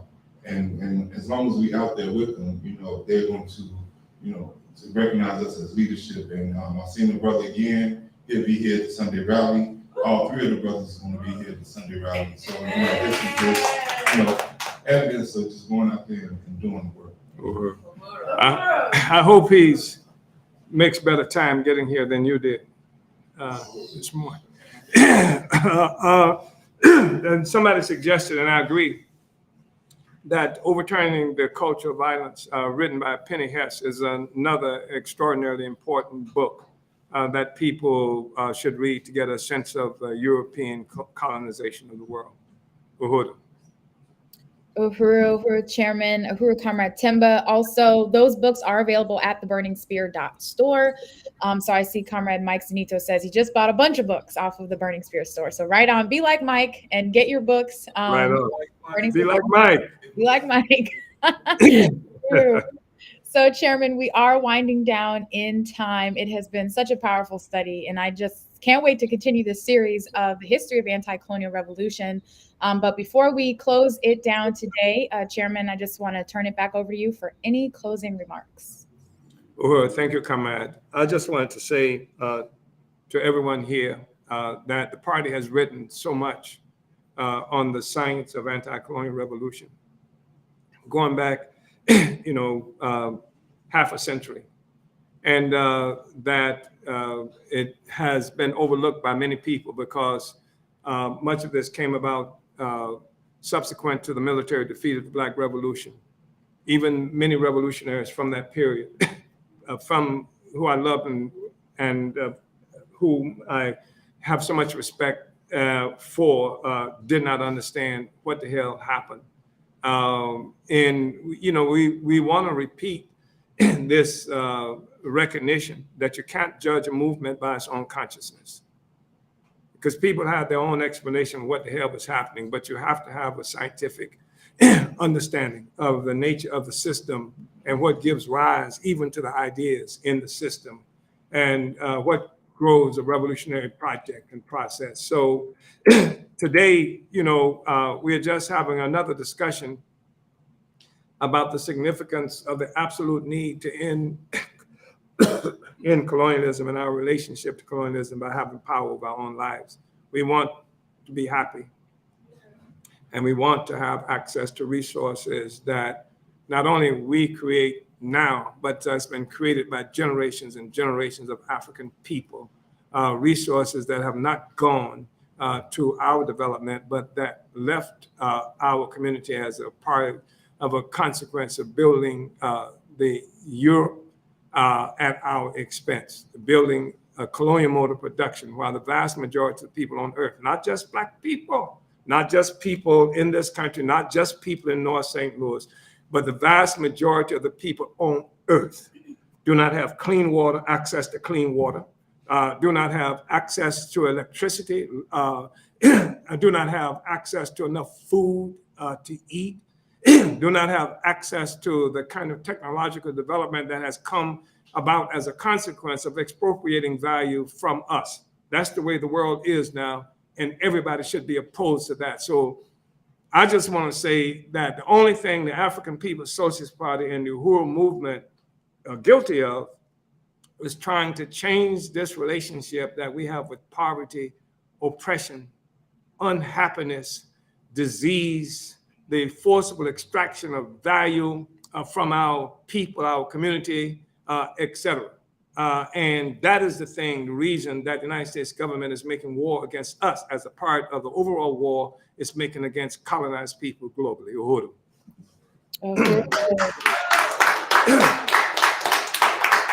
Uhuru, Omali Taught Me is back like we never left, comrades. And we started today, kicked it off with a bang. I just want to salute this incredible discussion that we've been able to have. I want to also thank the Omali Taught Me show team, the forces who work behind the scenes, who put our curriculum together. That's in the chat section right now, our AV. We cannot do any of this without you. So thank you so much to our show team. And also thank you for the audience for tuning in today, for getting this information out there in the world.